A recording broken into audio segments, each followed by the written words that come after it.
Nos anos 80, início dos anos 80, falarmos no Brasil sobre políticas públicas era algo que criava um certo... As pessoas diziam, políticas o quê? Passado hoje 30 anos, a gente conseguiu consolidar essa área e ela não há ninguém no Brasil que não fale sobre a importância, a necessidade das políticas públicas brasileiras. Pois bem, nesse momento, então, foi criado o Núcleo de Estudo de Políticas Públicas, aqui pela universidade, pela Unicamp.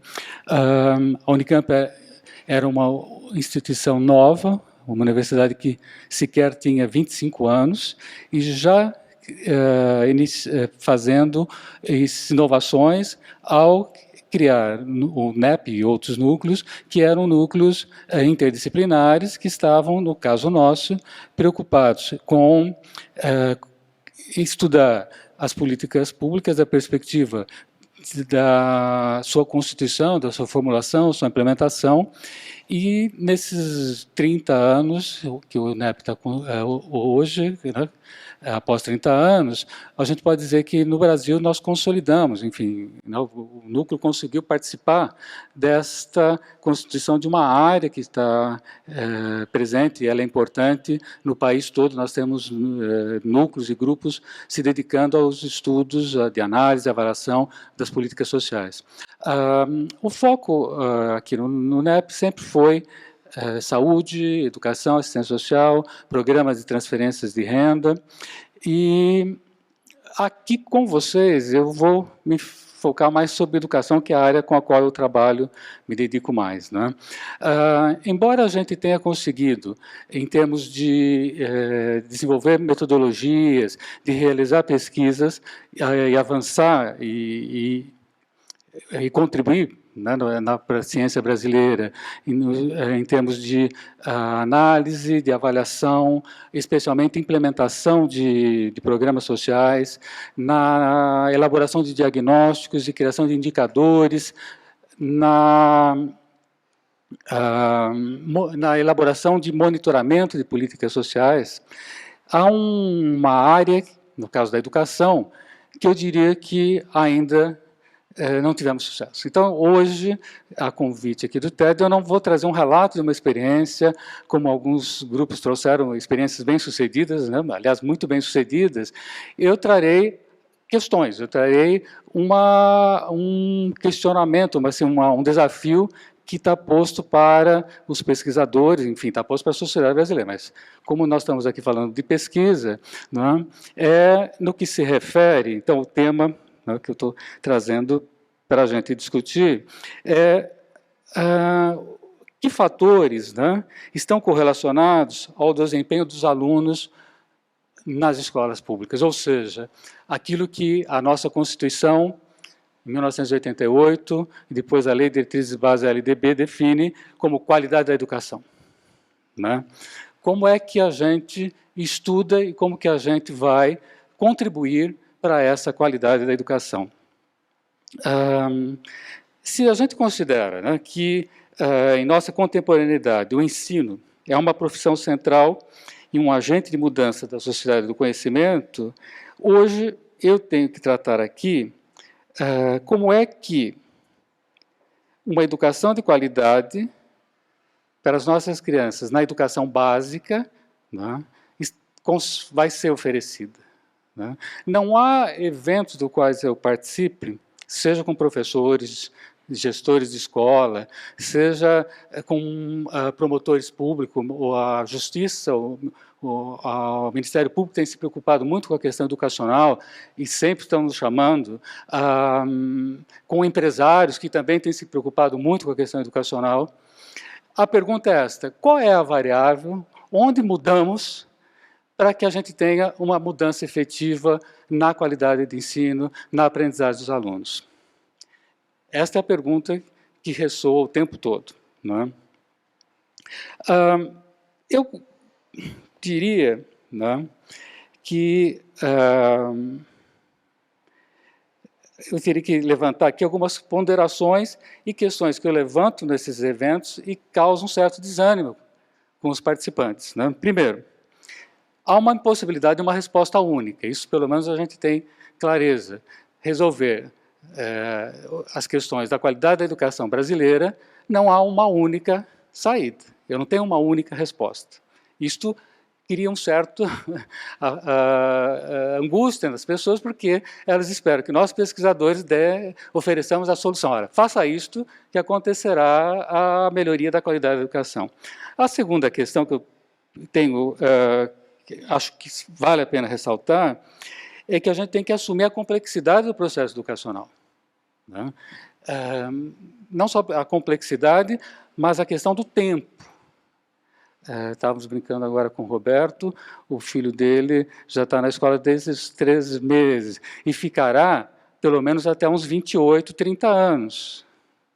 É disso que estamos tratando. É uma criança que está entrando agora, em 2012, num sistema educacional, né? E que ficará nele, se fizer toda a educação básica, até 2030. Ele tem que permanecer naquela escola. Né? E veja, que é o que eu vou puxar mais daqui a pouco, o que é pensar em 2030. Né? O terceiro ponto da ponderação é que, normalmente, quando a gente entra para esses debates, a gente sempre vai buscar o culpado. Parece que tem um DNA aqui. Bom, a qualidade do ensino é porque o governante não aplica dinheiro. É porque o professor não dá bem aula. É porque o pai do aluno não acompanha. É porque o aluno não... Enfim, a gente vai mais buscando culpado para achar a solução.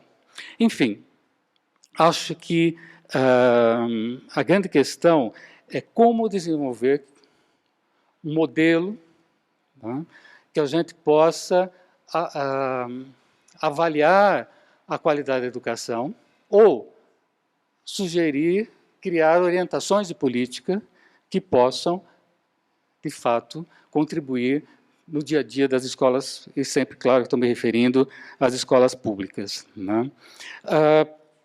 A criação de uma metodologia nova para a compreensão desse processo, eu diria que há alguns caminhos que, durante esses anos todos, a gente acumulou um conhecimento, a literatura brasileira avançou muito. Né? Então, uma perspectiva, estudos interdisciplinares. Não dá mais para a gente esperar que só um profissional, o pedagogo, estude o processo educacional e ele consiga. Todas as equipes com as quais eu tenho trabalhado envolvem profissionais formados em direito, em ciências sociais, em estatística, sociologia, enfim, nas diversas áreas do conhecimento. A gente terá que superar, com certeza, dicotomias tais como teórico e prático, que é muito comum na educação. Isso é muito teoria. Não, o que vale é o prático, é o que eu faço na escola.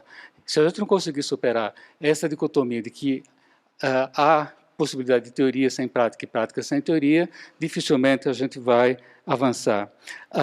Outra é os modelos quantitativos e qualitativos. Tá?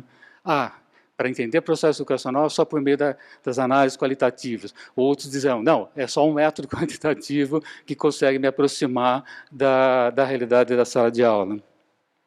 O empírico e o conceitual.